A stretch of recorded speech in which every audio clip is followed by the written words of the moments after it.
Haleluya, selamat berjumpa kembali Bapak Ibu Saudara lewat renungan online ini. Sebelum sama-sama kita belajar firman Tuhan, mari kita mau berdoa. Bapa di surga, terima kasih untuk hari ini. Kami mau belajar lagi satu bagian daripada firman-Mu. Mari Allah Roh Kudus melayani setiap umat-umat-Mu dengan roh hikmat, wahyu, dan pengertian. Jamah manusia batiniah kami, jamah manusia rohani kami, ubah hidup kami, jadikan kami indah yang Kau pandang mulia. Terima kasih Tuhan Yesus. Dalam nama Yesus kami berdoa. Amin. Minggu lalu kita sudah belajar sama-sama bahwa puji-pujian itu mempengaruhi seluruh aspek kehidupan kita. Puji-pujian mempengaruhi hubungan kita dengan Tuhan. Puji-pujian mempengaruhi peperangan rohani yang harus kita lewati setiap hari. Dan puji-pujian juga mempengaruhi keadaan emosi dan kejiwaan kita. Bapak, Ibu, Saudara, dalam kehidupan ini, situasi yang kita lewati tidak selalu baik. Ada dua pilihan yang bisa kita lakukan. Yang pertama, kita tetap memuji Tuhan, sekalipun kita melewati situasi yang sulit. Minggu lalu kita belajar sama-sama tentang Paulus dan Silas. Sekalipun mereka melewati masa yang sangat sulit, harus masuk ke dalam penjara, mereka memutuskan tetap memuji Tuhan. Atau yang kedua, kita bersungut-sungut, kita marah, kita mengeluh, dan akhirnya kita mundur. Apa yang Bapak Ibu lakukan? Yang mana yang Bapak Ibu pilih? Tetap memuji Tuhan, atau Bapak Ibu akhirnya memilih, ya sudahlah, Bapak Ibu bersungut-sungut, Bapak Ibu menyerah, Bapak Ibu akhirnya mundur. Bapak Ibu Saudara, ketahuilah bahwa mengeluh, bersungut-sungut tidak akan membuat kita sampai kemanapun. Mengeluh tidak akan membuat kita lebih dekat kepada Tuhan. Mengeluh tidak akan membuat iman kita bertumbuh, Bapak Ibu Saudara. Mengeluh tidak membuat situasi atau keadaan yang kita alami menjadi lebih baik. Kita melihat kisah tentang bangsa Israel waktu bangsa Israel keluar dari Mesir menuju Kanaan. Mereka mengeluh, mereka bersungut-sungut. Mengeluh, bersungut-sungut tidak membawa keadaan menjadi lebih baik. Mengeluh dan bersungut-sungut tidak membawa bangsa Israel ke tempat yang lebih baik. Akhirnya mereka banyak yang mati di padang gurun. Salah satu ciri anak Tuhan adalah memuji Tuhan, menjadi seorang pemuji, berterima kasih kepada Tuhan, senantiasa mengucap syukur kepada Tuhan. Bagaimana agar kita bisa tetap memuji Tuhan? Caranya adalah kita harus fokus kepada Tuhan, harus mengarahkan pandangan kita kepada Tuhan. Kita akan baca sama-sama di kitab Ibrani, pasal yang ke-12, ayat yang kedua.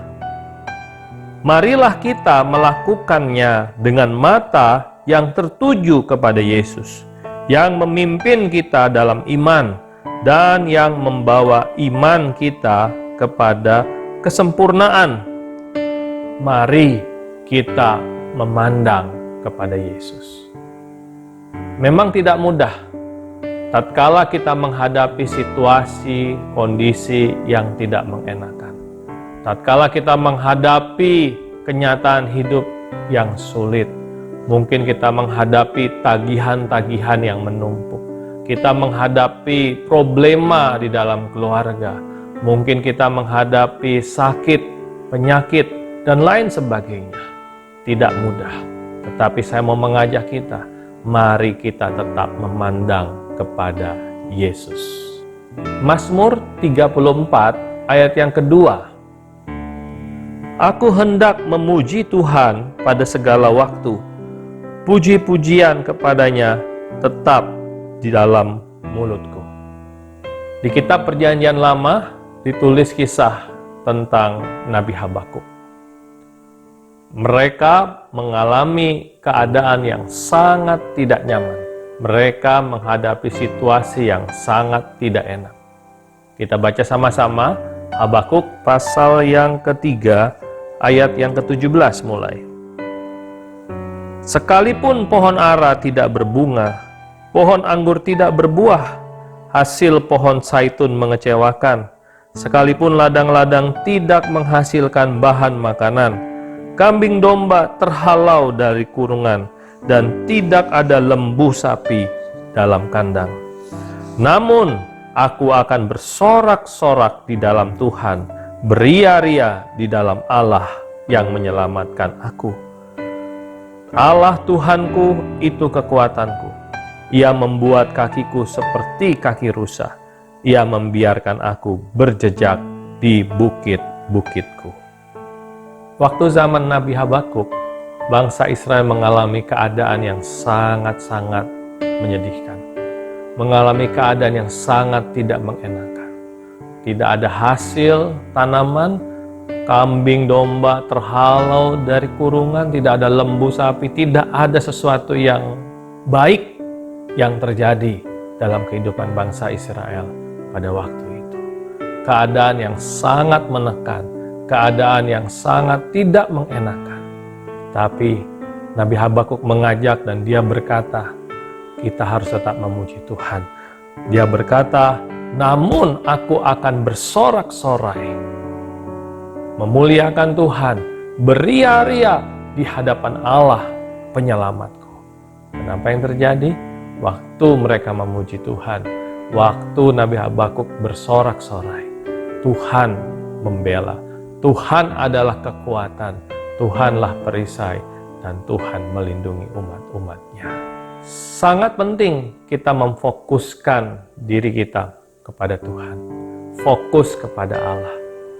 Mari kita memalingkan pandangan kita dari setiap masalah yang kita hadapi, kesulitan yang kita hadapi. Kita mau fokus kepada Tuhan. Mari tetap percaya bahwa Tuhan tetap berdaulat, Tuhan tetap tinggal di tahtanya. Di kitab 1 Samuel pasal 30 mengisahkan kisah bangsa Israel bersama dengan Daud.